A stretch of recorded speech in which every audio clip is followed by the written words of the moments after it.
This is Do by Friday, a theoretically weekly challenge podcast with Alex Cox and Merlin Mann. This week's challenge, watch Valley of the Dolls. Or maybe the challenge was to watch a video about the casting of Valley of the Dolls. There was apparently some confusion, but it's definitely something related to Valley of the Dolls. Good after morning, Mr. Mann. I apologize. Excuse me. Am I talking to Mr. Mann or to Mr. Roy? Oh, it's a bit. I don't know. I mean, disassociation, you know? I have a few I'm not going to mention friends on this show. I feel like I need to provide proof of friendship in the future, but You can show proof of work, proof of ownership, yes, proof of black friend. Oh my God. Title. No. Oh boy, you should see what I am doing right now. Jesus Christ, I am so deep in it right now, Alex. I'm being very energetic right now. I am energetic, but I am energetic here. I am energetic, not quite on task. Let's pull back the curtain. We don't normally really have a pre-flight, but this morning you texted me a number of interesting things. Did I? That you God, I've been up did. for so long. What did I send you? Oh, just that podcast that honestly, I sent you the NPR coffee table book. I sent you some memes about Chris Fleming that I made. Yes. I sent you a podcast I think you'd like by David Farrier called Flightless Bird. Yes, and I rewatched part of Tickled and then listened to Isn't that a stressful all of the movie? American Girl doll. Oh, it's so stressful. How could you? Oh, were you on triple speed? No, I was at 2.5x. I'm not a monster, but it was very, very good. To be fair, I have 12 minutes left. That's the listener emails. I know it really helps the show, but I did. Okay, but having said that, so Billy turned me on to this show, and I enjoyed Tickled, and I liked the other one. And didn't he do a Scientology movie? No, that was Alex Gibney. Well, who am I thinking of? Louis Theroux. I think I confused him with Louis Theroux. But he did a Scientology movie too. But I think it's called My Scientology Movie. But I'll tell you what I've been telling all my kids. I think David Farrier is great. I love the concept of the show. Is David Farrier is probably best known as the documentarian who made a movie called Tickled. That is fair to say completely bananas. It is exactly my genre of documentary. Explain it to somebody who doesn't know what it is without spoiling it. Oh, that's the problem. It tries to unravel a mystery, and it goes so deep. No. I disagree. I think it starts with a simple question that he hopes will tell a story. And in trying to answer that question, realizes that it's he's not just asking the wrong question, but there's a completely different story to tell. Okay, I like that. Runs with that. Okay, that's actually, thank you. That was a much better way to put it. How does it start? It starts with him. Is it seeing ads? Is where it starts, right? He sees ads placed by this woman. Like, hi, are you a man who likes to tickle other men? I'd like to give you a job. No, it's actually YouTube videos of men tickling one another. Like when you ask why I subject myself to the things I do online, the things I look at, I want my tickled. You know, I need a little tickle. So you're looking for that. You're chasing the dragon. You want that dopamine hit again. I'm chasing the Tickle Men, and he sees these guys in what look like sort of professional soccer or football uniforms. Can we just cut to the chase? It's good-looking men in athletic wear, tightly binding each other up and tickling them in something that this person claims is a sport, right? Yes, professional. It is important to know that it's not just athletic wear. It is as if they are on teams. Like these are, I believe there's a sponsor on them as well. Oh, like air guitar or something. Well, that sounds like air guitar. I never realized that. Or like one of those Middle Eastern airlines that sponsors everything. Oh, gotta love it. The guy with the one falcon, he loves a good tickle team. It's a hell of a duck, and the follow up to it is somehow even more stressful.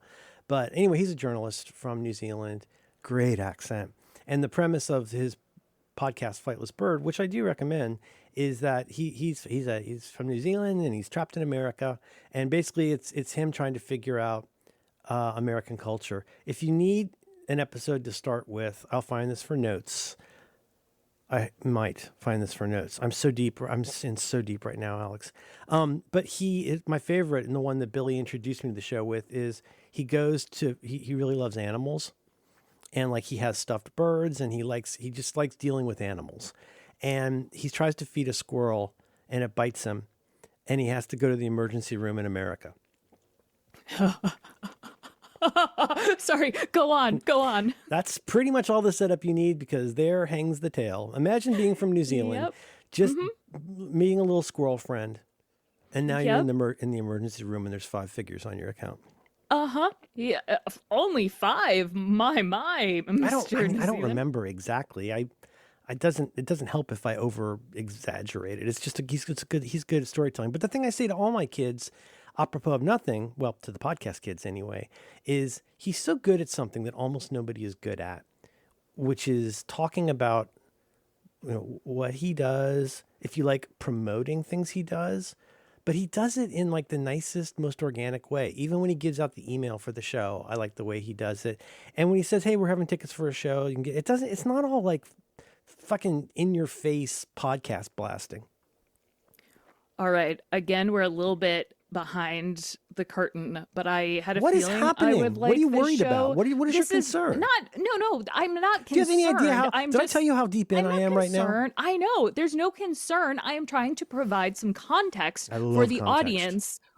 I thought as soon as you sent this to me, when I saw the show art, I was immediately intrigued because there was no network or multiple network or association. I have a story about that. About that.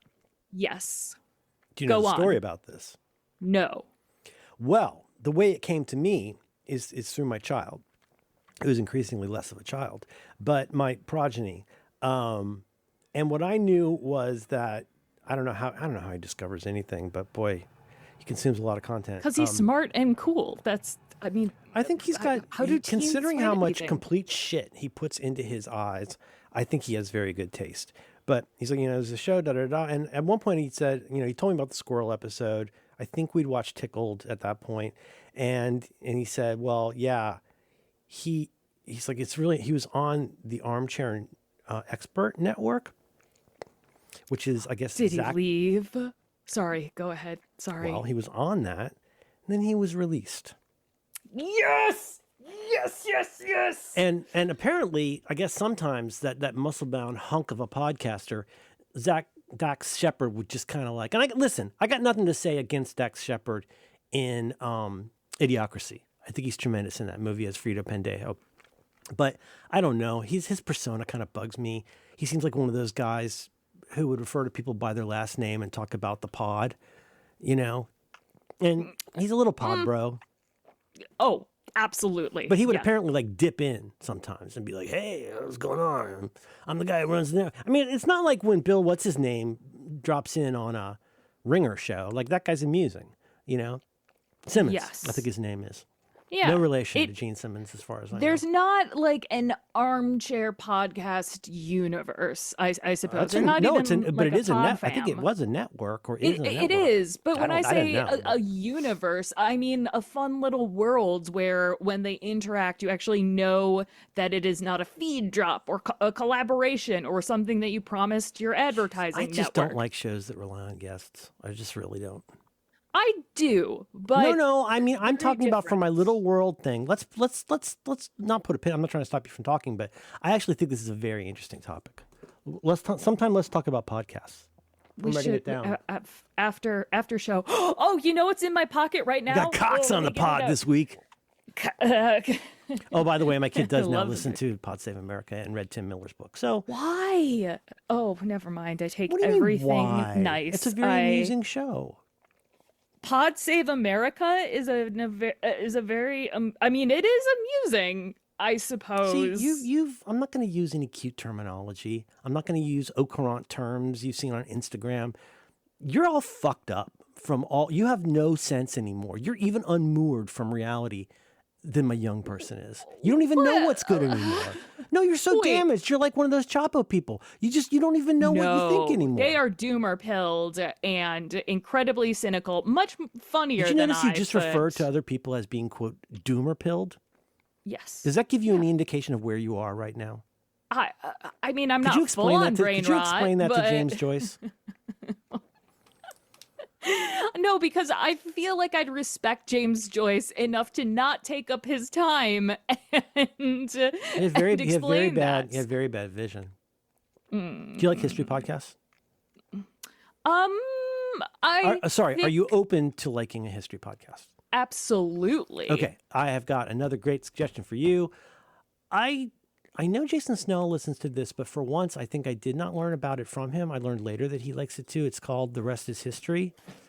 Oh, yeah. Oh, sorry. And I would like to manicure some specific starting episodes. They're all good, but the two guys, like David, are not annoying. Everyone's so like the show is always about the show on these shows. The pod is about the pod. Which I like a little of, but it should be in service of building something beyond just like go buy our trucker hat or something. Are we talking about? Wait, are we talking? Who are we talking about right now? Oh, I need to make sure I'm mad about. Oh no! I don't want you mad. I don't want you to be happy. I don't want you to be mad. I am disappointed. You get very frustrated. I am disappointed. You're not angry. You're just disappointed. I'm just disappointed in the way the Pod Save America men represent presume to represent as their political party and the people that share their political ideals and their openly hostile things publicly, not even privately, publicly said about trans people, and it gets a little bit much, honestly. Yeah, we all have room to grow. We do. We all have room to. I mean, show me the lie. We all have room to grow, and we don't all progress at the same rate, but that doesn't mean we're all bad. It doesn't, but I wish we had less room to regress is my thing, if that makes sense. Yeah, okay. I'm writing down podcasts, and now I'm writing down trans. We should talk about trans. No. What is I would like to talk about that. Because that's one of my beefs with the whole like post-November discourse, you know? Oh, well, I did your presentation, yes. Did you like my not a laptop setup of I don't know. People send me pictures. Oh yes. Our friend I woke up this morning and I had 26 messages from our friend, which felt actually really, really good because I have a friend, you see. We have a mutual friend who as recently as last night has made it very clear to me that he's mostly off Twitter at this point. Oh. And then I got 26 very funny tweets this morning. Yes. Oh, let me see. There's one that was really, really funny. Wait, I'm not getting the good tweets. Well, you're in a different group. You're in the young people group. I'm in the young people group. I'm not in tops. I want to be in top here's one I like. This is from a person called Janelle Comu. Hey, sorry I missed your text.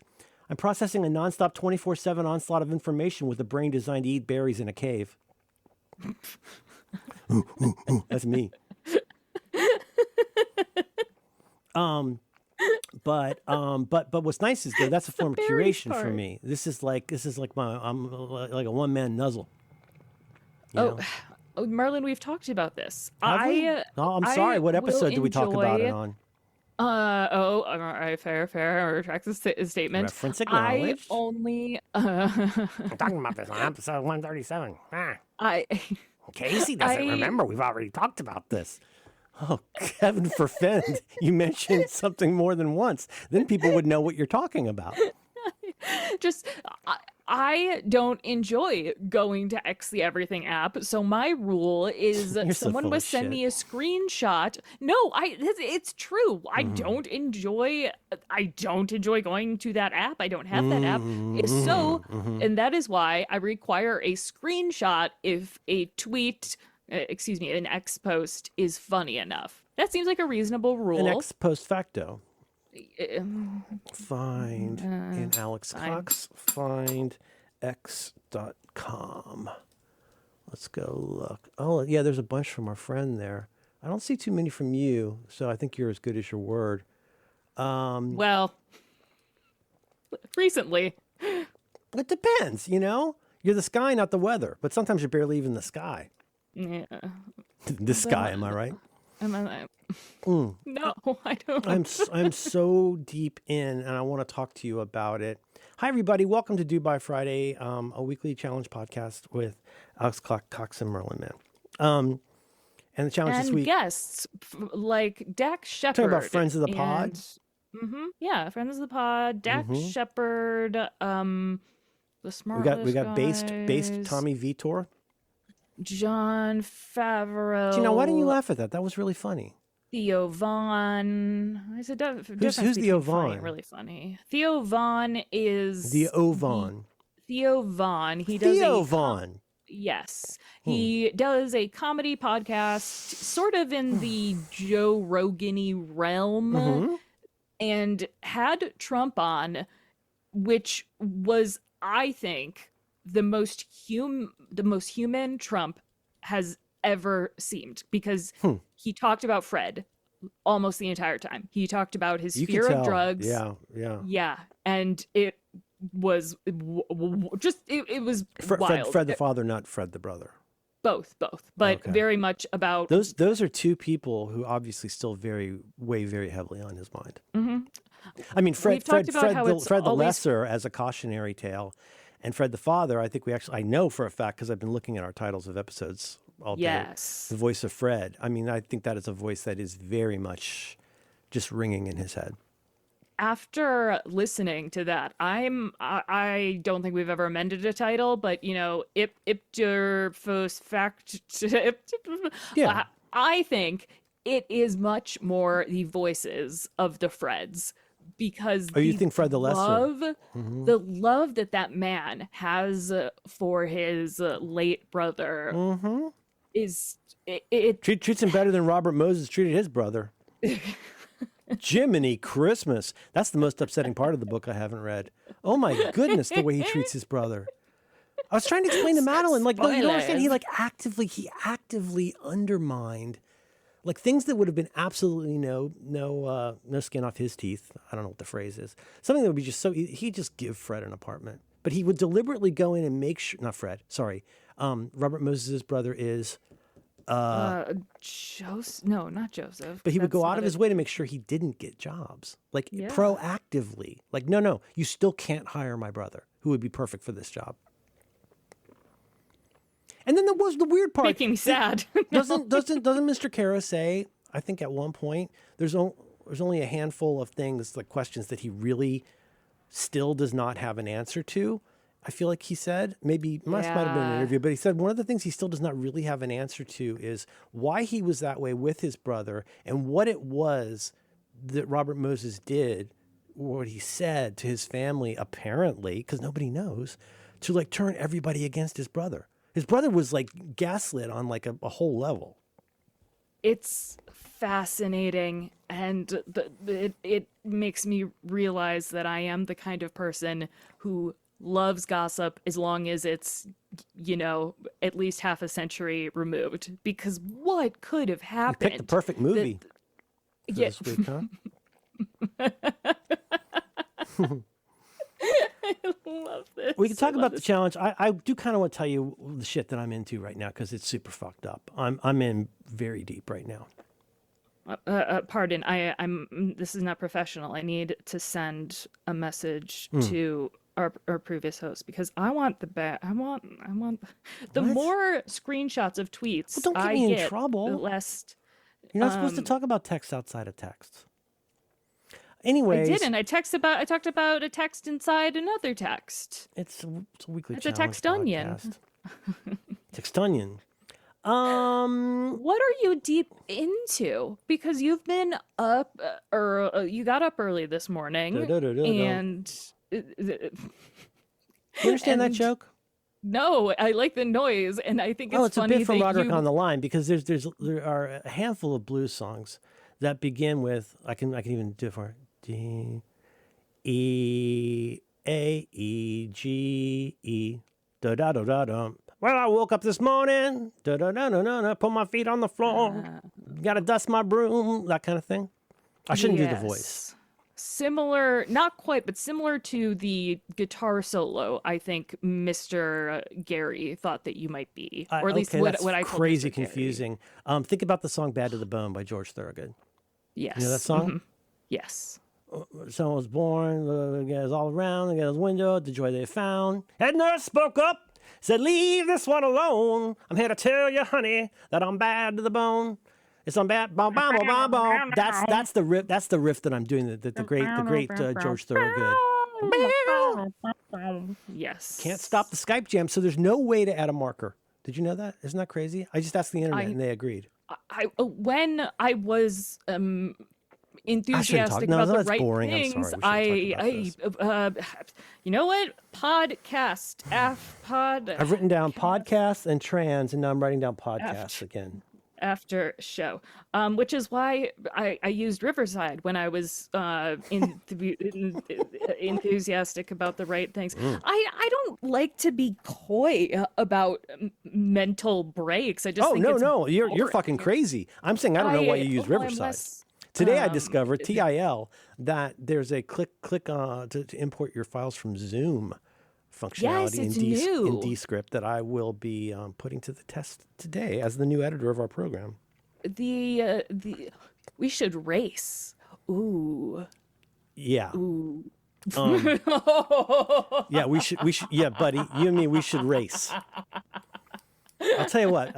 I'll wait until Sunday to start. I'll give you a head start. I'll give you till Sunday to get it out. 3 a.m. this evening. Okay. What that means? 3 a.m. this evening is not a thing, but what? 3 a.m. Oh yeah, 3. Now we're just saying words. I'm not good at time. I will have the episode and show notes. No. Well, if you want to work on notes, that's fine. I got the edit. I'm planning to do the notes. I didn't do notes at all last time because first, you got to get back on the sex horse. Yes. I'm writing to our friend right now, and I'm saying Alex is undermining my OPSEC. Okay.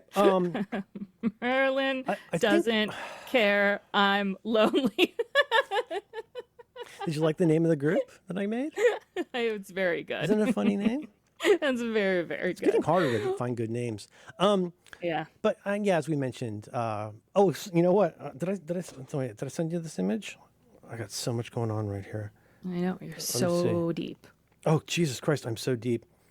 All right, here's my notes. Here's my notes for this episode so far, just so you know.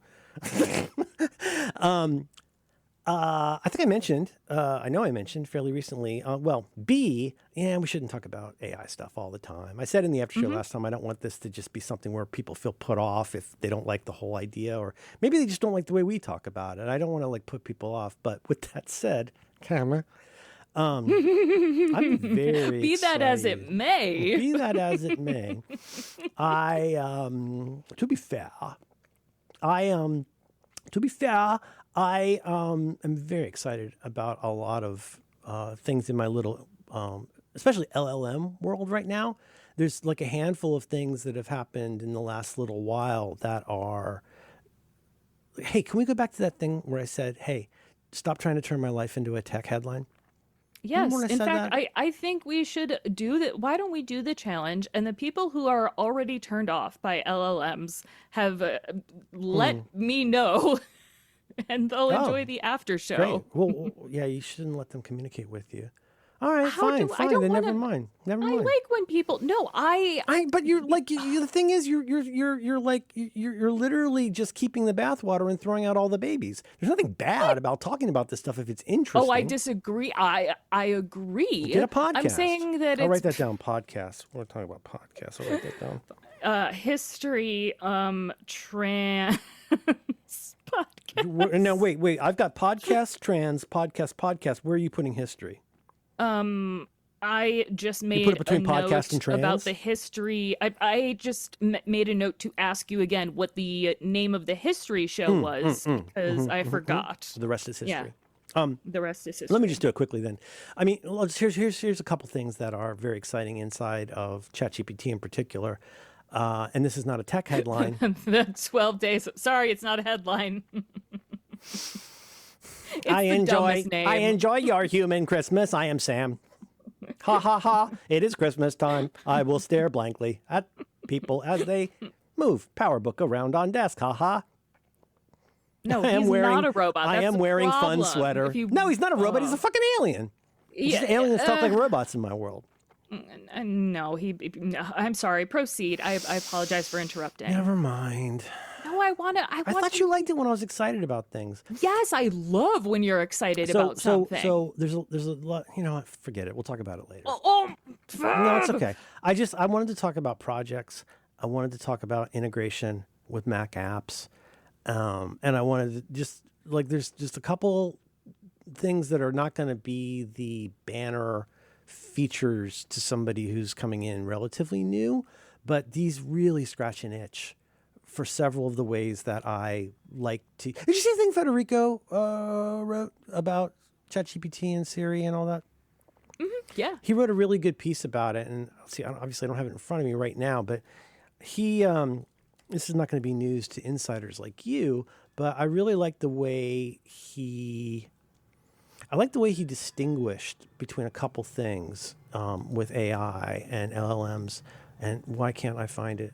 But he was trying to, I think I only got a partial of the article here, but distinguishing between, Jesus, this is pointless, distinguishing between the kinds of degenerative things that make Image Playground or Sora movies as against the kinds of, what was the word he used? He had a great word for it, more functional things, which is the stuff, I mean, I love the dumb bullshit it makes. That's one reason I enjoy it so much. But the way that I mainly use it, and I suspect others don't, is to munge a fuck ton of data and just to do stuff with stuff. And and as soon as you say that, then people go, well, how do you verify that each thing is correct? And I was like, I don't check if anything is totally correct in life. Are you insane? How would you get anything done? But here's one from last night. Because, there's that process of me with my health stuff. We go back to December December and January of last year, where I was just pushing a rock, trying so hard to get it to deal with all of my health data. And I think we caught up again recently, probably a month or two ago, about how, wow, this has come so far. You know what it was? I think it was when Canvas first came out. And I was like, I feel like it's getting way better at figuring out what this is and what I might want to do with it. Whereas I was spending hours a day trying to get it to understand JSON schema. And cut a long story short, I was thinking, oh, shit, I've got a CPAP machine, and my CPAP machine has an SD card in it that I remember to take out and download approximately twice a year. But it's got all of my data. And this is not interesting to the average bear, but when you have a CPAP machine, it's you have all these settings, like how much pressure, how long, ramp up, what kind of mask you're using. And it's neat. There's this open source app called Oscar that I'll surely forget to put in notes. But Oscar's a really neat app for taking your CPAP data and visualizing it and handy stuff like that. So I use Oscar to grab all the data off the card. I output 800 days of data as a CSV. Ooh, oh my. So then, because I woke up and I was like, it'd be kind of interesting to take just as an experiment, right? Take my raw-ish CSV. I mean, it's human readable, but it's gobbledygook unless you know what an AHI is and why you would or not want it. I just grabbed that CSV, I dropped it into a new thread in 4.0 and said, find interesting patterns. And it did. I said, I replaced this equipment 5 days ago. Do you notice any difference? Yeah, here's the difference between that. There's a positive correlation of this, da, da, da, da. And that was neat. So then I said, fuck it. And I grabbed all of my CPAP data, all of my datum data that has my weed consumption in it, all of my health records out of Apple Health. I have an app for exporting that, as well as, what was the fourth one? There was another one, includes my step data and all that kind of stuff. I just threw it all at a fresh thread and say, find patterns. And I was able to immediately, as earlier, emulate the kinds of things that app I used to make fun of does. So I could say, do you find any correlations with season, time of year, weather, all these different kinds of things? And it has done really well with it, which is not going to be that useful to that many people. But I think people... I disagree. Well, I don't know. I can't say, but like my wife is like, she's in this project right now, this annual project for the NIH that is just... When you deal with the NIH, there's just so many tables and information and all of this stuff. And like, the last thing I want to do is add to her pre-holiday NIH stress by saying, well, you really should try using the blah, blah, blah for this. Because I mean, as a former person who worked in an office, I know what it's like to like grab some stuff and want to change it. You drop it into a Microsoft Word table, but it's one column, one cell off, and now the whole table's screwed up. And like you find yourself at the wrong part of the stack to solve the problem. At least for me, like, I'm sitting there in a GUI word processing app when I really should probably be doing stuff at a much more granular data level and then just style it like we would with the web. But anyhow, so I just think that stuff is exciting. And the fact that like, it does still drive me very crazy that there are some things that seem intuitive to me because I don't think like an LLM. That still drives me crazy. Like I spent 45 minutes this morning.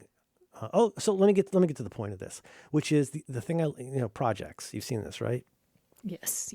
So this is neat. This does something that's somewhere between what you could do with memory in settings, what you can do with files, like you can in some models, plus the API playground, or maybe you just want all your files to be in one place. So you could start something called NIH grant. And what's neat is your old threads, you can move them into that project. It's not, you don't drag it, at least what I do, you right click and you say move to this folder or move to this project. But that means now, without having to go into the somewhat inscrutable API playground area, which is terrific, but it's not crazy it's intuitive. Much less accessible on a technical basis and on just on any sort of mobile. And you as a phone user, I can't imagine you trying to do all that on a phone. Well, but my point is, you get these projects. You get these projects, and so like, what are my projects? The projects I have right now are I just started one called DBF. I got one called Sleep Project, and let's see what my files are. Okay, so all of my CPAP data, my health report data. The JSON data from, what is that one from? I forget which. I knew this all yesterday. Rec diffs, I've got one I'm working on. I got one called Celebrity Heights, and I got one called That Guy. Now, as anybody knows, who nobody knows, but I like to know about people's heights, and I like to know about who was that guy from The Thing. And now I got a place to put all those things. And here's another neat thing. There's only a certain amount of durability to files you upload, where it I think understandably, it kind of, if I upload a 2 gigabyte data file in June and come back in December, there's a pretty good chance it's going to say, what are you talking about? Like, you need to re-upload this. So I'm very interested to see when I put stuff in DBF. So what do I have in DBF now? A list of all of our recent episodes. It's got, did you notice it's got custom instructions per project? Yes. That's great too. Sorry. No. I mix up the Canvas and project features. Yeah, because the Canvas Claude stuff, 4.0 is really the way to go for most stuff. Because you get all the good stuff. It knows about your memory stuff. If you're going with whatever the sexy new one is, like there's still some stuff it doesn't do. But I just sent you a screen grab of what I've got here. I don't think normal people should use 0, 1 at all because it'll confuse you and it turns people off. Like, have you tried the new? As you say, sexy one. Mm-hmm. Have you found it useful in any way? For sure. Yeah, I think so. I do feel like it's slower in a way that I find extremely satisfying because a lot of times what it's doing is kind of checking itself. You know what I mean? And sometimes it's like it's trying to think in a way similar to the way people think. In other words, to bridge that gulf between the totally crazy way an LLM seems like a person versus the what can actually happen. There's a few things more frustrating than technology that won't let you do a thing that you know how to do. See also Macintosh computers. But sometimes it's really frustrating that you can't just say, well, just do this thing. Like I could just do this with one line of bash to do this. Like, why is this so hard to do? But I just think the project thing is neat, especially if it gets you into this idea of not just being organized, that's whatever, but I know that there's a place I think... Oh, I mean, just organization for tidiness' sake is fine, but this does more than that. It's just, I don't know, it makes... It's just, I don't know, I just find it easier to find things. My biggest thing before was you need to search, it needs to load. I know. Anyway, I just want to share that with you. So this is with 4.0 and it's because I'm doing I didn't tell you this, but I'm editing the show now, just so you know. And so, but I'm trying to put all these little pieces together in ways that are really cool and satisfying. So final piece of this that's so neat. I mean, it's really easy to miss this, but there are several Mac apps and a few other apps that you can now interact with directly in ChatGPT. So if you're in this case, 4.0, you'll see, let me just make a new thread, make this easy. This is in 4.0, great for most tasks, I agree.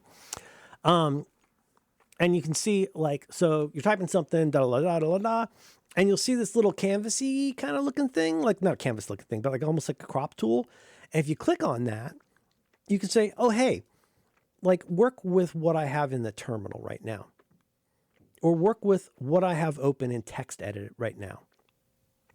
Right? Ooh. Is this in the Mac app? Yeah. No, sorry. No, it's on a Mac on the web. You get more good stuff there. Let me see now that I've said that. Let me see if I can find where this is. I think it's 4.0. I get confused about which is which. Yeah, I think it's 4.0. You'll see you get more credits with that. But let's see. I'm going to say I am here. And let me open up text edit. And where's the little logo? Do I have to be in a different model for this? Where did it go? Oh, I'm sad and frustrated now. You'll see a little thing, but you'll click and you'll see a little pop-up that'll say hey, here's the apps that are open right now that I can interact with. And so I can be doing all of my notes in text edit. It doesn't work with drafts, I think for a variety of reasons with, document type and things like that. But it works with VS Code. It works with BB Edit. It works with Prompt, which is my terminal app of choice.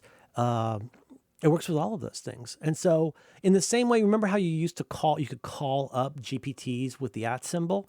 Well, now you can just interact directly with another app on your Mac. And it knows what you're referring to, and it's really cool. So anyway, I just want to mention that to you. I'm just excited about this stuff, and it's always thrilling for me to see an opportunity to link two things that interest me that are seemingly unrelated. Like magnets and 3D printing or, whatever, all these things where you're you take these two different areas, painting D&D figures and 3D printing, these weird overlaps. And this is an exciting time. I've been up, I've had all of my medicine. And so that's what I've been doing. It is not I don't think it's hyperbolic to say that. I figured it out. Yeah. Sorry. Come back to me. I figured out what I was doing wrong. That LLMs have not just made my quality of life just sort of skyrocket, but the ability to, when you're not of sound mind to put in all of your health information. And for me, that was putting together not health information. We talked about that before. Just for myself, I looked at like my little mood charts. Yes. But putting in all of the even stuff like your water possible intake, right? insurance, all that stuff. Oh wow, and because it knows what a date is. Once it knows what a date is and everything is well formed, the world is your oyster. Well, and especially if it's like, okay, so I want to know, please actually compare these insurance plans. What is the difference? How can I make this cheaper? What is a way that, like, I don't need to see this magical proctologist, but I do need Lamictal? How can I make this happen? Did you say magical proctologist? Yes. Thank you. And I mean, been a lot. see, now I'm sorry. I'm so sorry. Now. Because now I'm seeing, like, not Mr. Roy, but some kind of really insufferable magician who's also a proctologist, and he produces like a bouquet of flowers out of your ass. Exactly. Where's the lighter fluid come from? Yep. We're both in deep on same wavelength. The wavelength. Wow. But I was able to put in like, hey, no one will buy my iMac Pro. Where is a good place? And they're like, well, actually, if you are just trying to get another computer, trade it with Apple will be better if you go to this, say these specific words and do this and go on this specific day, which is when they have more stock in, and so far, really so good. And are you having trouble sourcing it or getting the prescription out of curiosity? Oh, getting the no, just I you know how like everybody's out of Adderall, that kind of well, thing? I don't. I wish mean, I had like, is Adderall. it that you can't get a prescription or you cannot get it filled? I don't. I can't get. Like, I can't afford it. A prescription is when a doctor says available, you're allowed to get this, but then I'm like allowed to you get it. go to the pharmacy and they say we don't have this in stock. Yes, in stock, but I can't get it. It's like, actually, this, even if you don't have insurance, this coupon, I still don't understand. I hate coupons, the coupons. I need that for my train telex, and it drives does. me crazy. I'm still I'm like, explain coupons to me, and it did, and oh, that's sad. Yeah, well, what it is coupon? No, I'm laughing at you. I'm not laughing at the concept. Good. Just to be clear.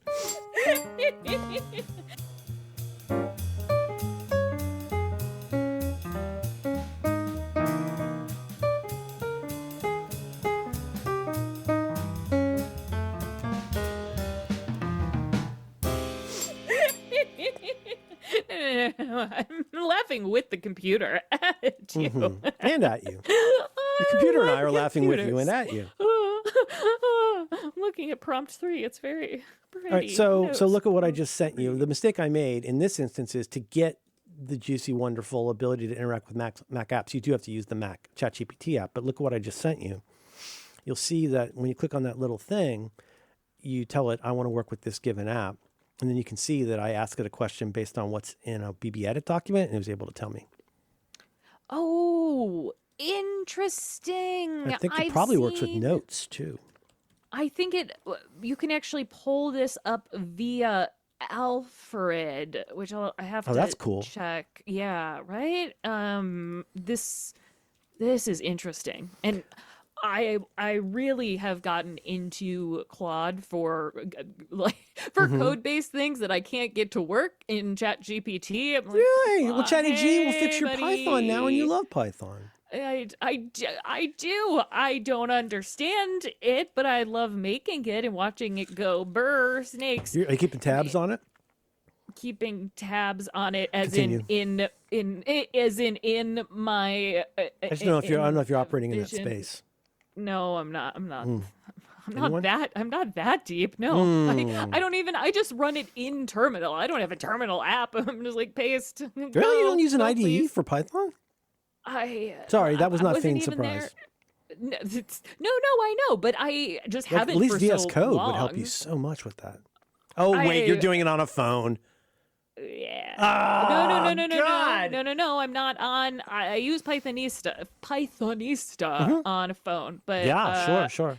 it's been It's it's been a great good. to be in the terminal on the phone. You can't use the terminal on the phone, but Sure you can. it's good. It's been a good week. I use prompt prompt rules. I am looking at this, and I did not from have our a friends at Panic, and it's really good. I just didn't have a reason to use it No, before. it's all right. God, this art. Oh my goodness. So I you see what I love sent it. you? Isn't that? Oh wait, hang on. My family's texting me. What's happening? Is everything all right? Okay. The dad, the first me, then dad. I'll upload. Okay. My Emersonian mind. Okay. Back to the club. Back to Billionaire still talking about Megalopolis. Wait, what? What? Megalopolis. Oh, is it available now to stream? Well, I stole a copy, but I also bought a copy, so you can have my stolen copy if you want. The oh God, it's so important you watch it. I think this is exciting, and it's like there's something that when you're trying to learn something, and you don't really know what you're doing. Well, if you knew what you're doing, you probably wouldn't be learning it. Tell John Syracuse.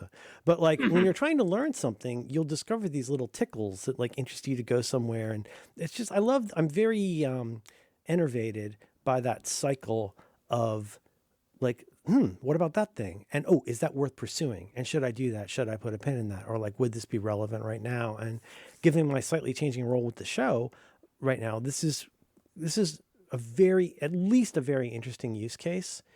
And with my other shows, it's already become really, really a big part of doing the dumb shit that I do for the shows that I do.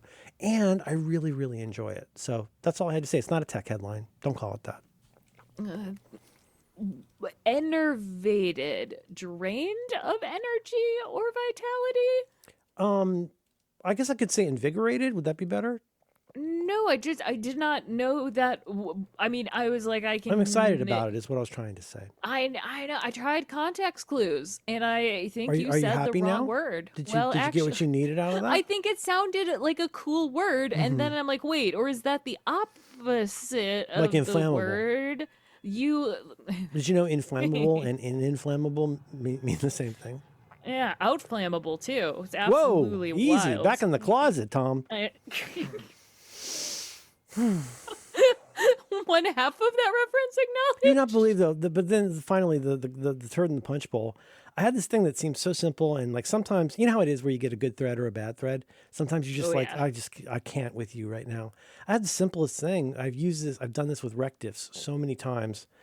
So like so a neat feature in Descript that I also have ported, that I also use via ChattyG, is I say, there's a great thing in Descript, what they call Underlord, which is a little cute, but it's their little AI-based thing. And you can say suggest titles. And what's neat is, so like, it's cool that it does that. The second cool thing is you can write instructions, right? So for example, my instructions for this show are not in front of me. I think they're over in drafts. Oh, I also have lots I want to bitch about different apps that don't do the thing that I want. Give us your fucking money. You go to there. You're clicking. And I say, so I made this an instruction inside of that project. I will be asking you to suggest titles for each episode based on the audio and the transcript.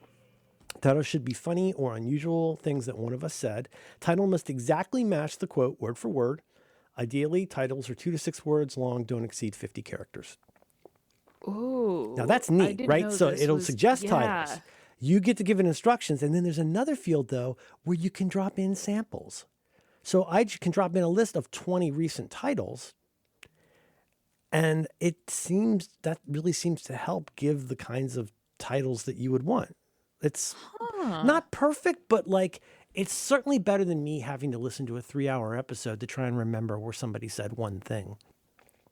You don't listen to an entire episode I am not, never mind. When I edit it, or no, it's just that if it's Thursday morning, fortnightly, and I'm kind of trying to wrap up on reconcilable differences. Like, yeah. So one of my jobs is I go to Syracuse and I say, well, here's what I've written for the description, and here are the titles that I've found. I like this one. What do you think? And then if he has changes, he changes it in the CMS, changes the text. It's good. It was a great workflow, and I think we do it really well together. And then I'll say, like, here's the 3, 5, 10, 35 titles that we've got. And what's amazing is I've been, for the last 3 episodes of Rec Diffs, this is not a tech headline, relax. The last 3 episodes of Rec Diffs, I get the Descript suggestions. I take our list that we wrote down while we were recording, or ones that I've added as I listen back later.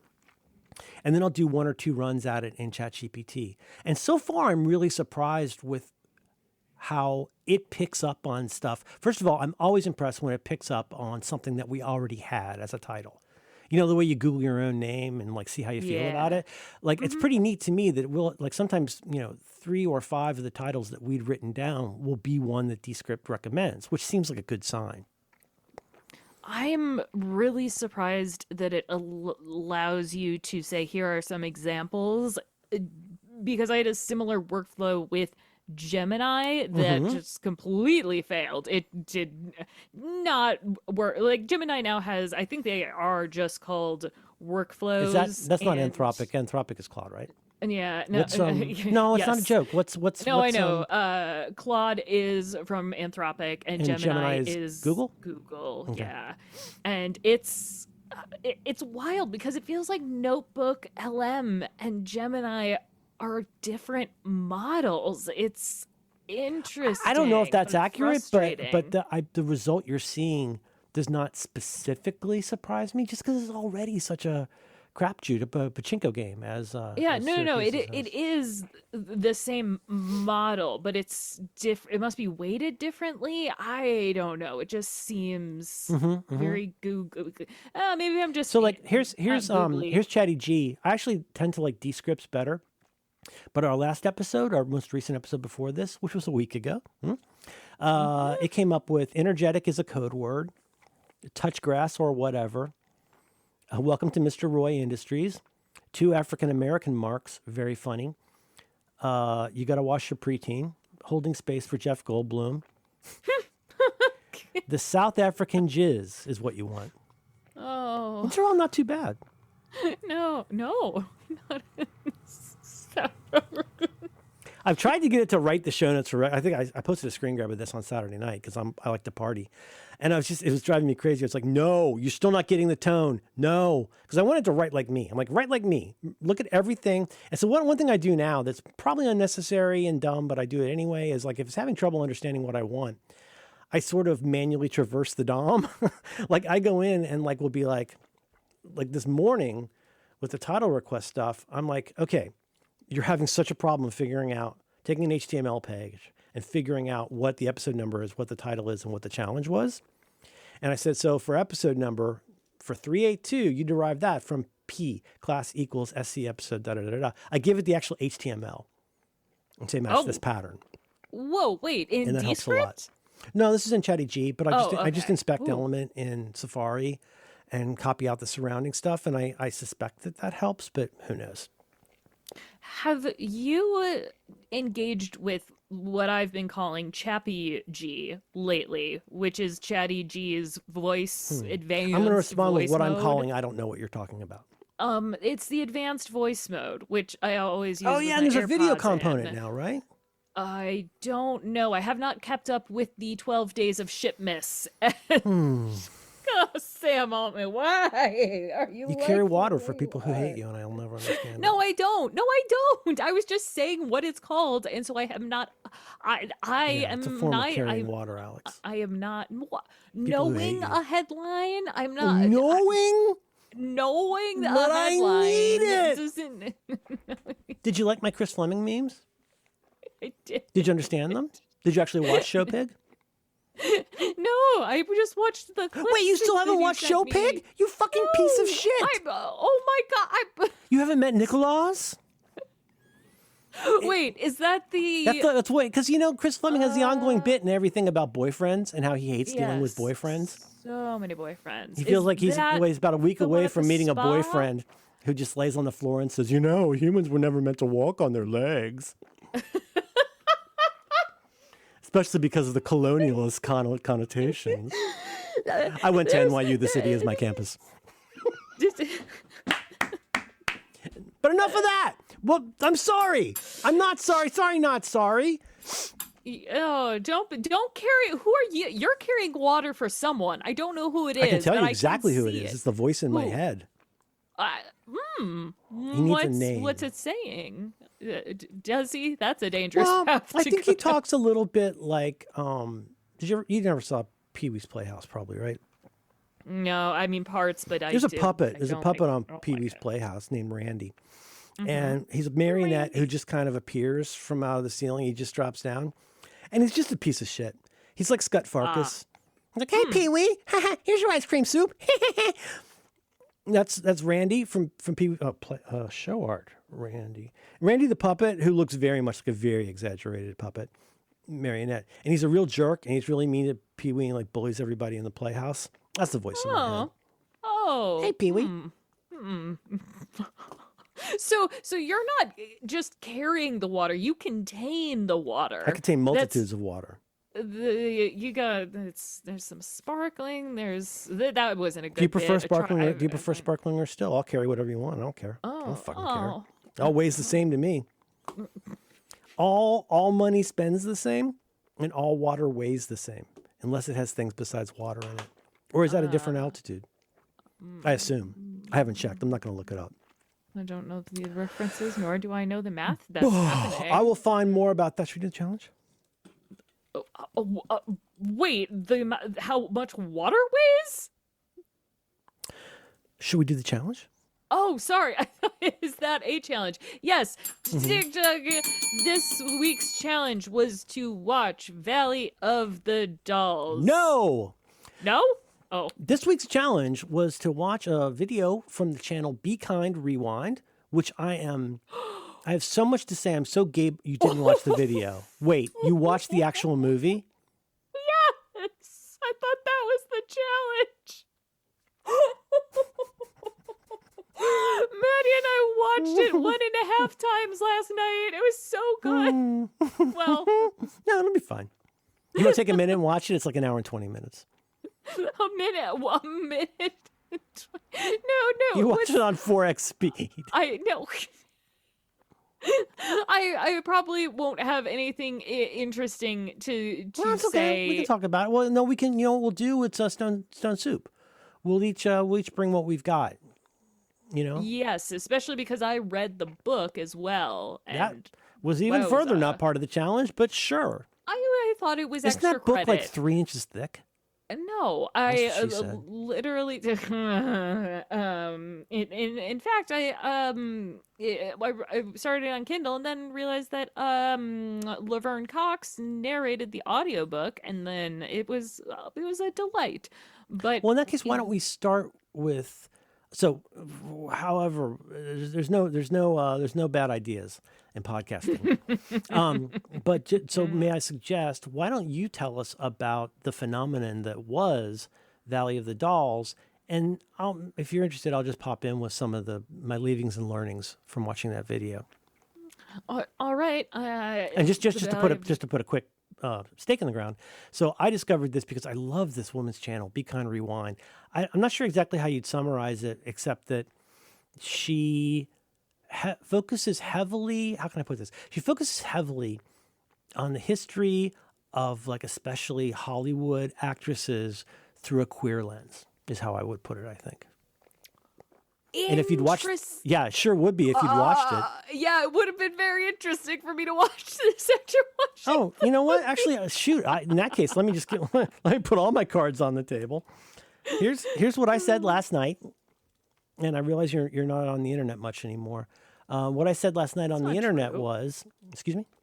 That's not true. I'm on the internet all the time. What I said was tomorrow's Due by Friday challenge is to watch this video about the casting of Valley of the Dolls, 1967. New paragraph. It is a lucid, riveting, and infuriating story about some of the ways Hollywood deliberately undermines women. It's such sick shit. New line, 5 stars. And so this will be a podcast in 2 parts. It's a duopod. Was that ableist? I have no idea. Not it must be nice to have pods. Wow. Wow. What about representation matters for arthropods too? And arthropods. No, reverse. Which are people named Arthur. Spell. People named No, Arthur who no, have two vestigial feet. No.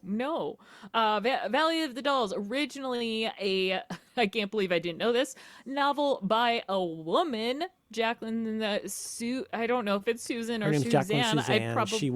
She was an actress who may or may not have had affairs with Ethel Merman. And did you know about this? Yes. Yeah, so she wrote this book that in the mid 60s that became like such a sensation. It was like years later it would be like, Jaws or maybe like the Da Vinci Code, just one of those like everybody reads this book kind of book. Very dishy, Romana Clay in some ways about like, sorry, I'm stepping on your part. You tell me what Valley of the Dolls is. No, it's still the best-selling paperback novel of all time. Sold more than the Bible and the Quran. Until the Harry Potter books, according to Beacon Rewind. By the way, I can't find out her name, and I love that. According to her, until the Harry Potter books came along, it was basically the Bible, the Quran, and Valley of the Dolls until the 1990s. Well, I guess Wikipedia is wrong. I didn't double check. I should have double checked with Chatty G. I was so taken aback by this novel. Which Do you have a history? Do you have a history with it at all? Were you aware of it as a thing? Yes, okay. But only because it's kind of like, isn't it slightly? I'm giving myself away here. Slightly iconic queer text in some ways, like very campy.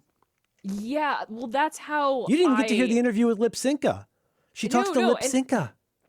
That's a guess. I had seen clips of Valley of the Dolls in queer media classic. Famous bad movie. Very famous, very bad movie. Very nobody. And yet it looks extraordinary. There's so many. There's so many good ideas. Wait do you hear what they did to Patty Duke? It's going to break your heart. Oh no. What is it? I wouldn't pay attention to that. You know how bitchy fags can be. And you know what? You're right, Jessica. I think you're right. What's her name? Nellie or Rennie or what's her name? Nellie. I think she's Neely. There you go. Neely, played by Patty Duke, is I believe the one who utters the most slurs from what I can gather. To her gay husband. Her gay-coded husband. This dark hair or blonde hair? Dark hair is the gay-coded. Blonde hair is the guy from Adam 12. If you mean the soy boy cuck, then yes. I don't know. I'm talking Martin Milner. I think that's his name. Martin Milner. He was 1 out of 12. 1 out of 12. See the man. I had 1 out of 12 lunchbox. Brady's Bits. I know him now as the guy from Valley of the Dolls, but the book at least is about 3 women who form this little coalition of girls who want to make it in show business. And she comes from a town in Massachusetts that I can't remember, but it's like the typical waspy type place. There's a quote. She says, George Washington didn't live at my house, but he did drink out of the well, which I thought was very funny. Neely O'Hara, who is the I don't even know what you called her, the new diva in Broadway, and they form a friendship because they both Anne works at I know that this sounds disjointed, but that's how it is in the novel as well. Mm-hmm. Anne meets Neely because Anne is working as a secretary at this entertainment lawyer's office, and just kind of in passing, she meets Neely, the actress, and then in another sort of random instance of we're ladies and we're hanging out, they meet Jennifer, who is another actress but is bad at everything. Can I ask you a favor? Can we start potentially associating this with the names of the actress? Because I think that'll be easier for me and probably for other people. Yeah, but I got it. Well, then let me look up the. Which one's Sharon? So Neely is Patty Duke. Patty likes to rock and roll. A hot dog makes her lose control. She is Neely. Patty And so who does Sharon Tate play? Oh, I have no idea. Patty Duke. The body. You got you got Sharon Tate. You got Sharon Tate. You got her. You got God, what do you hear the Judy Garland angle? It's gonna tear your heart out. Oh God.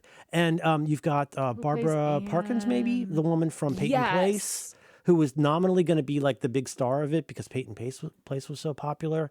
And the other one, you got Lee Grant is in it, I think. And there's probably others I'm forgetting. I mean, I was actively looking, through all of their credits. Everything about Sharon Tate is so fucking sad. Everybody says she is the nicest and warmest person they've ever met. And oh God, I can't wait to tell you about this video. But isn't it kind of about the vagaries of Hollywood and how crazy it is to be a woman in Hollywood, and it's such a machine and you got to do stuff. But it's the famous thing, and it's featured usually on the cover of the book, is drugs, right? Yes, specifically pills as what they call dolls, which I had never heard before. I didn't. TTILFTMTM. Oh my goodness, I did not know that's what that meant. Yeah, I heard Mother's Little Helper and pick me ups, a number of different things, but I did not know that my little dolls. So it's a play on words. Yeah. I did not know that. I'm writing this down. It was. I'm putting it under trans, the third trans title. And the That's stupid. Did you see the trailer at least? No. It's the video. All I've watched is the video, and it's I downloaded the movie but haven't watched it yet. I found a good print of the movie. I watched this 2 parts. So part 1 is casting and part 2 is making of. But really, the casting one is where all the. I mean, they're both horrible, but it's very liberally. How do you say illustrated? But with video, it's it's got a lot of the footage from it in it. So I get to see what the movie looks like. Yeah. The God, some of the cinematography, some of the experimental weird the scene about the woman dancing shots. And talking about planting her tree. Oh my God. Oh, and then the telethon. I couldn't. The telethon What about when she meets the boy in the wheelchair? What'd you think about that? Like the way that scene went? No comment. You can't see it. I'm making the grimace face that I like, my favorite emoji. Now, imagine me hooking my right index finger under my collar and pulling it to the side like Rodney Dangerfield. Yeah. The main difference between the book and the novel is not the main difference. The obvious difference is that it's extremely fleshed out. You actually understand why these women are. The book. Yes, the book. Yes. Yeah, Did you want to mention the difference in years? Yes, it is in so 1945, and the movie takes place in 1967. Yep. To summarize the battle between the two Xanax, Pear and Phil, the father and the son. The older Zanuck wanted to make a classic Hollywood movie full of glamour, and the other Zanuck wanted to make one of the new kind of Bonnie and Clyde type movies that was very edgy, and they picked the worst elements from both. Yep. I didn't know that. Just clunking, clanging context clashes that just make no sense. Written by, God, this woman's so fucking smart. The movie was written by 2 women in their 50s. Mm-hmm. The movie, all right? The adaptation. And so what she's saying is they're showing this scene of, one of the various go-go dancing scenes. It says, which means that 2 women who were born before World War I are trying to write a movie that appeals to young people in 1967. Yes. Mm-hmm. And who originally,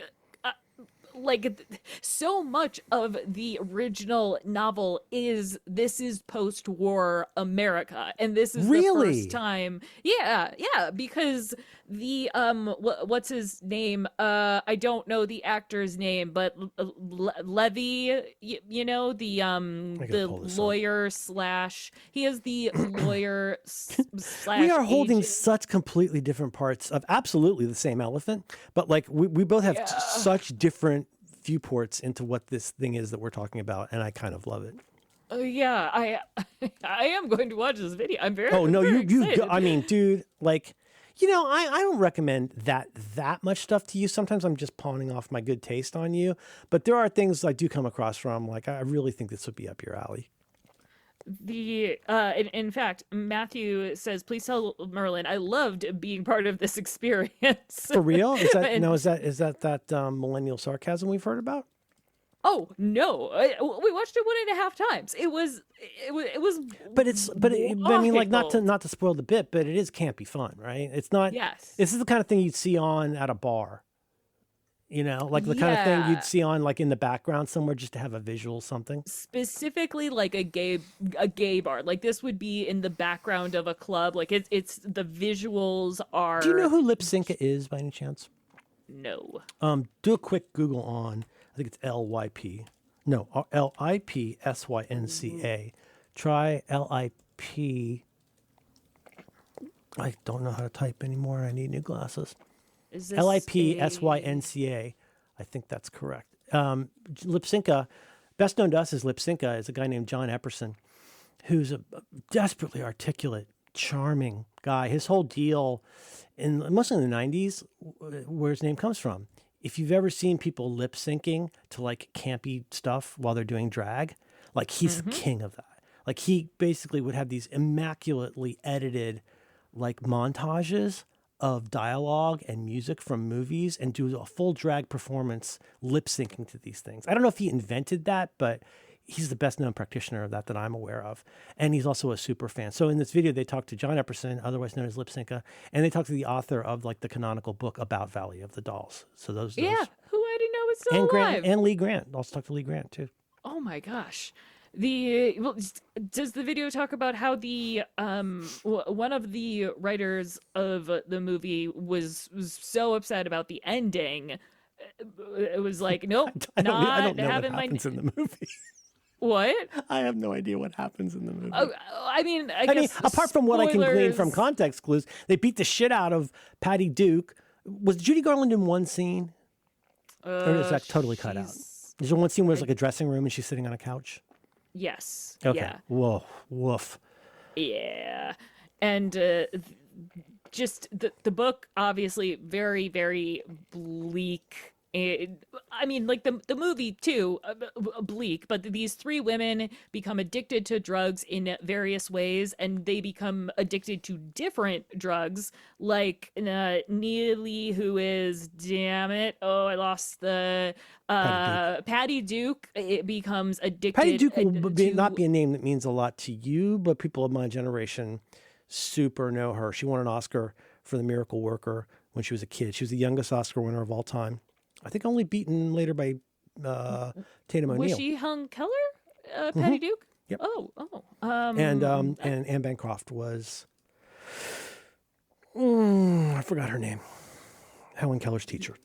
Helen. Oh yeah, I forgot her name too. But she'd done it on stage, and then in the movie. And she was like 12. Oh, so no, you are 1,000% not hard. going to believe what every fucking woman in this movie has gone through, but especially Patty Duke. She was raised by fucking monsters. It was so frustrating watching this movie, because especially after reading the book, because it was as if, and I am also getting this sense from you, that they had just, something had happened in the movie and it was just cut, like the reel, they forgot to put the next reel in, and then suddenly it's like, oh, okay. Oh, you mean so like a late in the process before we release it kind of butcher job? Yeah, like a hack job of, or the scope of time is really unclear. The drugs that they're grave continuity problems. Yes, and the like the certain types of drugs they're on, it's unclear, which in theory, like, wouldn't be important, except the consequences of the consequences are different from the different kind of drugs. Like the woman who Patty Duke, addicted to speed and an alcoholic, she doing the uppers and downers, and ends up in a sanatorium along with the. Well, who'd be great to cast in that role? A child actor who had experienced a ton of trauma and went into a sanitarium and then started the movie right after they got out of the sanitarium. And does a phenomenal performance. Did you know that about her? They just don't. I did not. This is after like 16 years or 12 years or whatever it was of just like, I mean, just what these people did. I'm sorry, I'm getting so far ahead. It's just, I don't have any view into the movie and I feel like an idiot. But no, but everything you're saying, it's that's the thing. Alex, spoiler alert. They treat this director in particular and everybody involved in general, they treat Sharon Tate like a dumb blonde who's just a body. They treat Patty Duke like they basically turn her into this wackadoo weirdo. Judy Garland. Oh, by the way, did it occur to you at all that Neely's basically playing Judy Garland? Well, guess what? They wanted to bring in Judy Garland to be who's the older actor who sings the Tree song? But you know who I mean. I don't know, the older bitch who is, that wasn't nice. But no. But she's very cool. Is played by not Lee Grant. I'm scrolling down. Oh, Dionne Warwick's in it. Wow. Oh, she sings the theme song. Great theme song, guess too. What? So it'd be fun if you're Judy Garland and you have absolutely no money and haven't made a movie in 4 years. How about we hire Judy Garland to come in and play that role against the Patty Duke character? So she has to sit there and do scenes with a young woman who's obviously. There's so many layers of trauma to this. Yes. It's all, and like this director is such a piece of shit. Yes. She is obviously like emotionally abused and gaslit throughout the movie and in the novel, and it's her fault she is on drugs, and it's her fault that she blows up at people after. I blame the women. Which is why, the book written by a woman, you see her point of view, and there is that sense of trauma. And God, you might have seen it in the video essay, but there's a final scene where Patty Duke is just having sort of another breakdown and has relapsed and is drunk and just sobbing in the street because another spoiler, Sharon Tate has taken her own life because she has to have a mastectomy, right? She has to have in the book in the movie it's unclear, like it's literally unclear. I had to look up. I'm like, wait, why did she? What's happening? Because in the she would lose her beautiful body if she had a breast removed. And now she would be less than nothing. No, that also makes sense. But it makes sense in its way. Yes, it does. No, it does. It just happens so suddenly that it's weird. But in the in the novel, also her husband, also in the movie, who has Huntington's, she is carrying his kid. And like has to help him out. Yes, I forgot. Yes. Yeah, and this sister who is gaslit both. God, there's so much that is wildly upsetting, and yet it is still a very campy and sometimes intentionally, often unintentionally funny movie. Like, it's just this weird smorgasbord of extremely enjoyable not nonsense, like, I don't know, there is a feeling of unreality, honestly. Lipsinka / John Epperson said, it's not to criticize anybody in the movie, but like, God, the director would do stuff like stand there right next to the talent. And like, he's all about the camera. He's all about the timing. He's not at all about the performance. He just yells at them to do what he wants. And he stands there with a stopwatch because he's told them exactly how long their part of the scene should take. So imagine, and what Lipsinka says that sounds right is that like there's no sort of like note that's not overhit in this. You would think that these actresses, like all the reviews said, these actresses are terrible in this movie. Well, that's because the director kept telling them to beat the shit out of every line reading. Yeah, that is exactly how it feels. Yeah. But imagine being Sharon Tate, you're up and coming, and oh God. Can I tell you about this video? Please do. The only other thing I will say is, if you, this is a really fucking good book. I heard it's a page turner. I mean, as books of that often are. And I don't want to say like.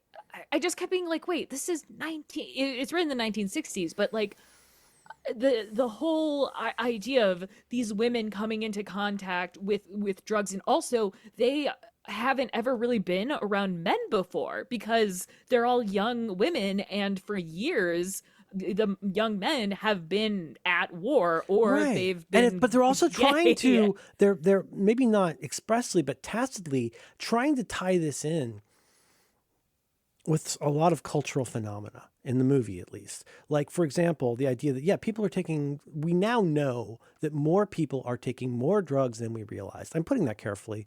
The Rolling Stones, like you say, had that song, Mother's Little Helper, about, taking, I think it's dexedrine.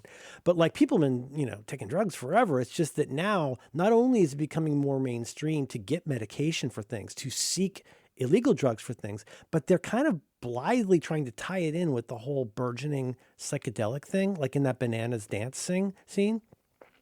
That's what that's supposed to be. I think that's supposed to be kind of psychedelic.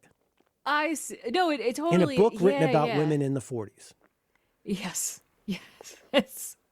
And I should say also, well, the book also very, very gay. Almost all of their partners, the women's partners, have some gay stuff, but also super just can't be queer coded, right? In a way she probably didn't even realize. Queer coded. The book, there are gay affairs, like openly. It's like, do I stay with Daryl Zanuck's not gonna like that.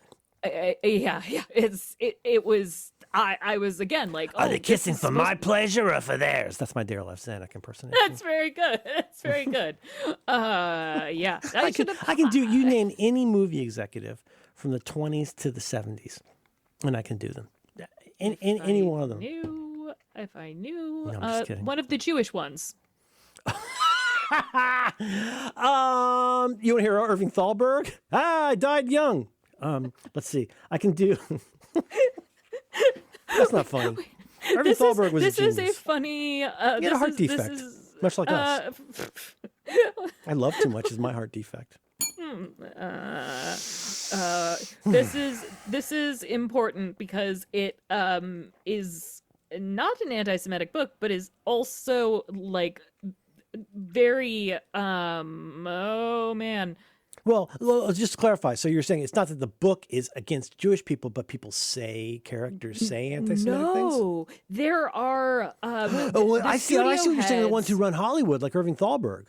They're like, hey, I just so you know, my name is this, but I used to run the banks, and now I run the media. Well, they are unironically like, hey, I am not ashamed of being Jewish. Good Lord, Jewish. This was don't print in the paper that I'm Jewish.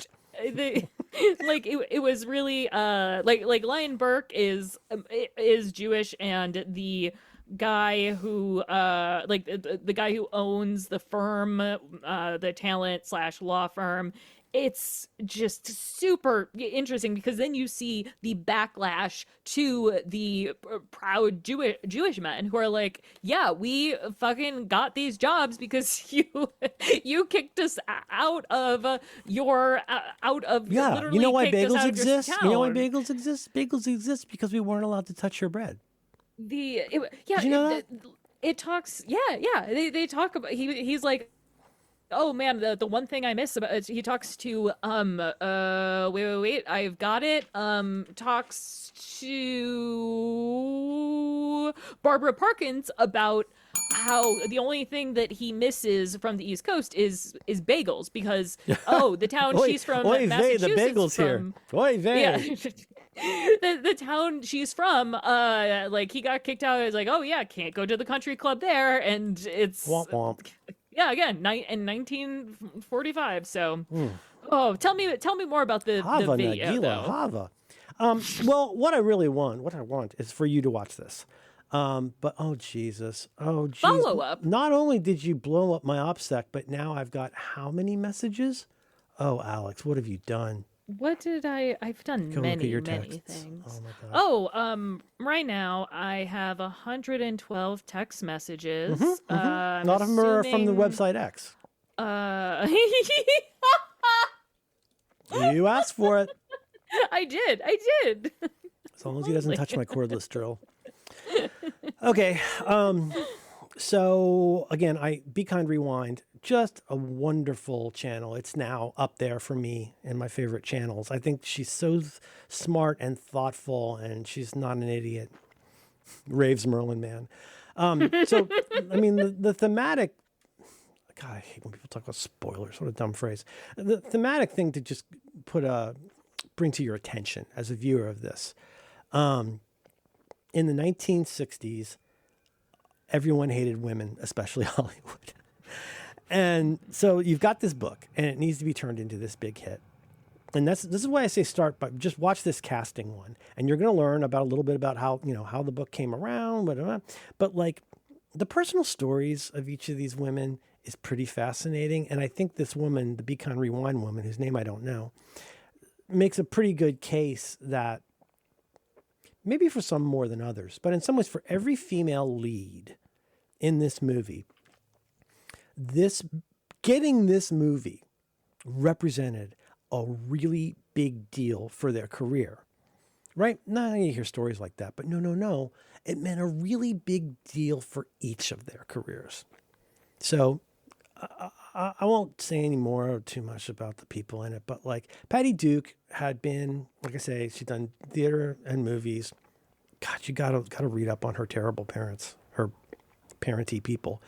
I mean, she was basically they Patty Hursted her. Like she was cut off. She wasn't allowed to talk to other teenagers. She only learned about news by going to the set of whatever she was working on. They took all of her money. And it was just horrible. So Patty Duke, I mean, people my age will know her from the Patty Duke Show, which she did for 4 seasons, where she very delightfully played something that's not a thing, which is twin cousins. They're cousins, identical cousins. Yeah. So does it matter that I understand what a twin cousin is? Is that like Irish twin? What, a twin cousin? Well, there's a family that lives in Brooklyn Heights that has, it's a family, including a daughter. And then a cousin, I guess somebody's brother or sister's kid, has to come over from England to live with them while their father does a lot of stuff for business. But as it happens, they're identical. Oh, okay.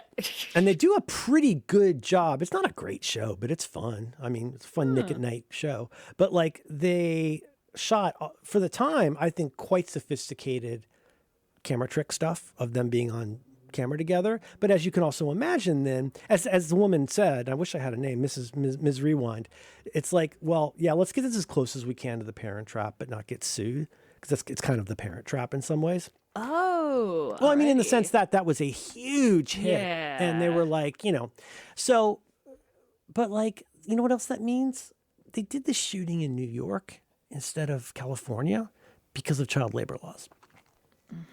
In California, a 14, 15, 16, I guess probably 16-year-old girl would be able to work 4 hours a day. In New York, she could work 12 hours a day. And did I mention that she plays 2 characters? So she had to do a lot of stuff twice for 4 years. Say again? How old was she? You know what? Let me see. I mean, not that it matters. No. But I'm getting. But it's important. Every single one of between 11 and 17, every single one of those years means so much. How old was Patty Duke in 1966?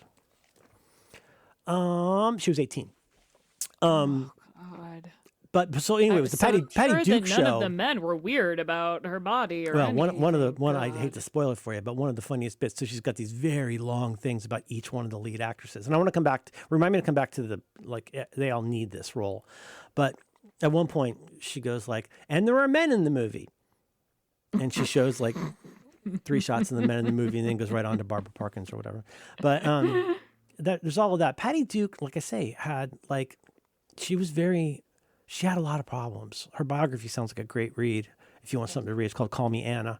But she's treated so horribly by these people, her stage parent people, and she's just getting passed around to do all these different jobs. And like, she had a crisis and had to go to brain school. And then when she got out, boom, she goes straight into doing. But here's the thing. What does she need? Let's talk about motivation of our characters. Patty Duke really needed a bridge to being a grown-up actor. She needed to have some way of going from being known primarily from the Patty Duke show, but also as the little blind girl in that movie, right? She's been a child actor since she was able to talk, essentially, she and her brother. She really needs this role. And it's, again, let's go back to 1966 or whatever. This is a huge deal. Like, this movie's a big deal, right? Mm-hmm. So she really needs that role. Sharon Tate, like, she's been, the first movie I ever saw Sharon Tate in was Don't Make Waves, which is a beach exploitation. I think I just made up that word. A beach exploitation movie with Tony Curtis that's amusing enough, but pretty stupid. But she's like, she really needs something more substantial. Did you ever see Once Upon a Time in Hollywood? Yes. Like when she goes to the movies and she sees herself in that movie with Dean Martin. Mm-hmm. She's looking for the role that's going to like take her to the next thing. Barbara Parkins, I think her name is, huge star because of Peyton Place.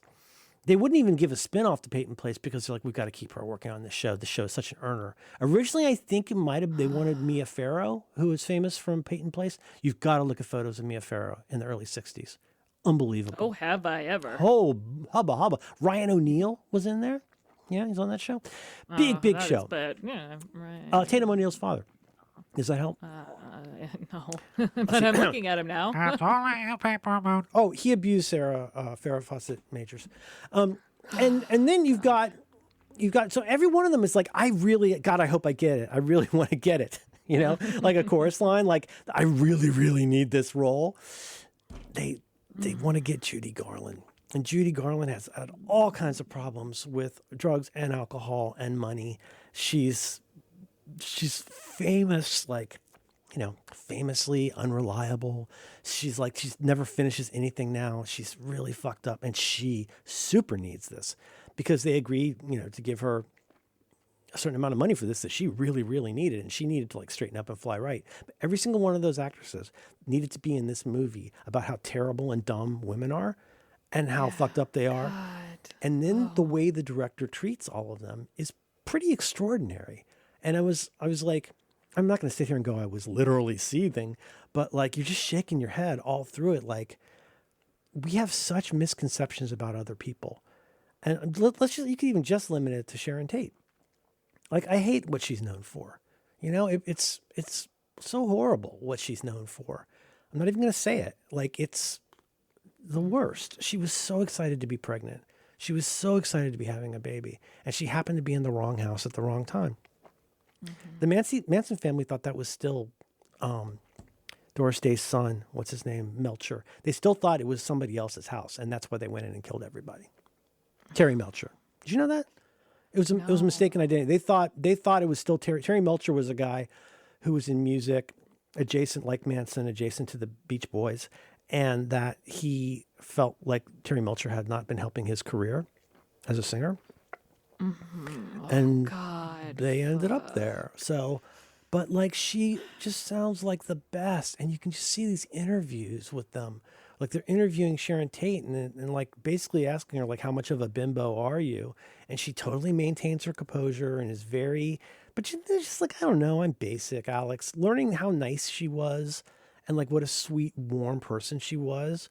I guess I should also mention, she's fucking hot as fuck. Mm-hmm. In this movie. In every movie she's in. Sharon Tate, there's a reason she's Sharon Tate. Like, she was extraordinary looking, but she also had so much to her. Patty Duke, she's a kid. She's barely old enough to, vote. I guess at that time she probably couldn't even vote. But she's 16, 17, 18, whatever. And she has the most expressive eyes and the most amazing presentation. And I don't know, the whole thing was just, it's very, very well done. Very well told story that just leaves you walking away feeling so frustrated about I'm going to put on my some kind of hat for a minute here. The way we the same way we yell at poor people and yell at them for being poor and then ask them why they're still poor. It's so similar in some ways to the way that we've treated women and other people, other minorities for so long. And it's just so frustrating to me. This whole wackadoo movie, all this bullshit that's going to get jammed in to create this product had such an impact on these women's lives. And then when the reviews came out, they were uniformly scathing. I read some notes. Oh my god. Well, what's neat is this gal who makes this video, she's so good. She really goes through not just to find the footage, but she goes through and finds the printouts of articles. She goes and finds New York Times or whatever, Vincent Canby's review or whatever, and pulls it up. Yeah. I don't mean to go totally over the top about this, but and I'm not trying to say this to have you go get enraged and have a post about it, but just that I don't think it is okay. No, it is not anger porn. I think it is a good. It's just this amazing mirror of what the basically the downfall of Hollywood. I guess I'm making an assumption that if she's I'm trying to find this woman's name behind rewind. I literally can't. Oh, sorry, you wouldn't have seen this because you don't look at the internet. I did a thing yesterday where I how I don't really care that much about numbers, but I noticed that the latest Project Farm had 900,000 views in one day. And so here, I'll send you this. This is on whatever this site's called. But she has 1.02 million subscribers, and like the Trash Theory guy, she does not have a publicly disclosed name. Good for her. Oh, and I know, follow her on Nebula. That's why. There we go. The just the way this movie mirrors and it doesn't talk about how much Hollywood is flailing, but it was golden age Hollywood is going down. In that story, this is the beginning. People point to stuff, especially Bonnie and Clyde from that area, but the beginning of the sort of new Hollywood period that would come to fuller fruition in the early 70s. Mm-hmm. And I didn't realize just how much these women needed the roles. Doesn't that add? That makes it kind of it does. Oh my God! Everyone is texting me. What is happening? Who's this? Podcast note. Oh shit. Oh, I think I am in receipt of a shortcut from a friend of the show for making notes. Ooh. Okay, I'm gonna look at that. But so where was I at? It's we yell at poor people and say, well, if you're poor and you don't like it, why don't you move out of the ghetto? And it's well, there's a lot you probably don't understand about the ways that. Look, I'm sorry to make this too broad, but just when people are so pissy about civil rights, or people are so pissy about what they call what's that terrible phrase people use? Identity politics. Well, another way of saying identity politics is caring about anybody who's not a white man, and that's real. It's really, really real, and it feels like people think it's not okay to talk about that, and that's really frustrating. And it's just, you see this I on several levels. We've got this garbage book that kind of portrays these people a certain way. So what do? We make a movie that makes them even more ridiculous. And then we kind of crush a bunch of really talented women that really need to be in that. It's kind of making an O face for YouTube, similar, kind of thing.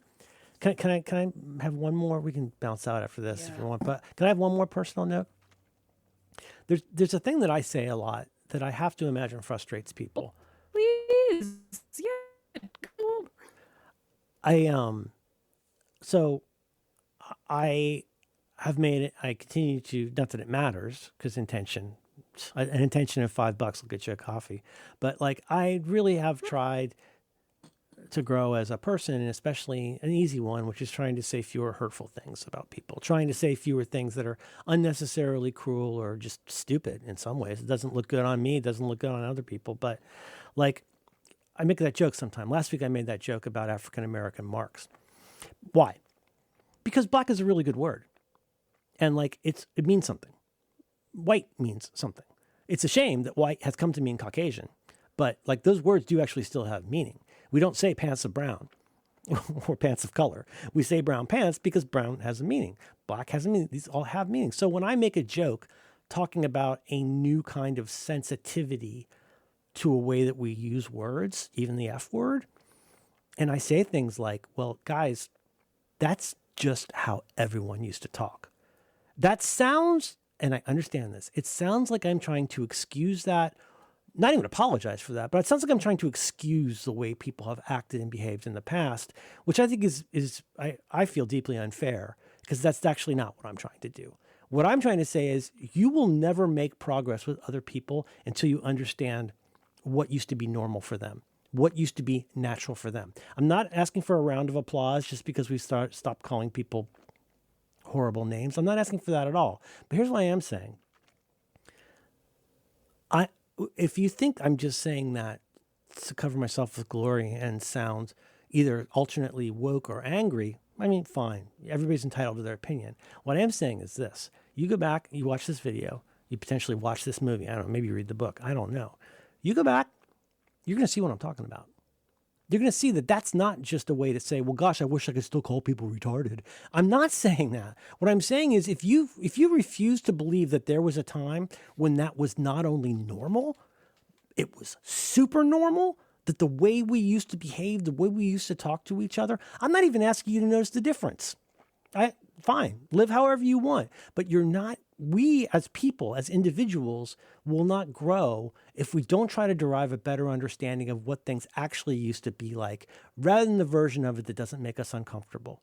You oughtn't teach, if you're going to have an American Girl doll story and try to teach about slavery, you're going to have to talk about slavery. You can't just like play that off and say, well, actually, they were very well cared for and often got to stay with their children. You've got to say it for what it is. And sometimes that might mean using the N-word. I'm not going to use the N-word. I don't think it's necessary now. The point I'm trying to make is this is exactly, to me, illustrative within the time of my own lifetime that everything in this was completely normal to people. I mean, yes, it was a little bit arch and a little bit like, ooh, like a tittering sort of, ooh, it's chicks with boobs taking drugs. That's cool. But like, I feel like we don't learn from even recent history if we try to retroactively change what actually happened and then neuter the kind of language, hopefully non-hateful, but neuter the kind of language that enables us to talk about how it actually was without shying away.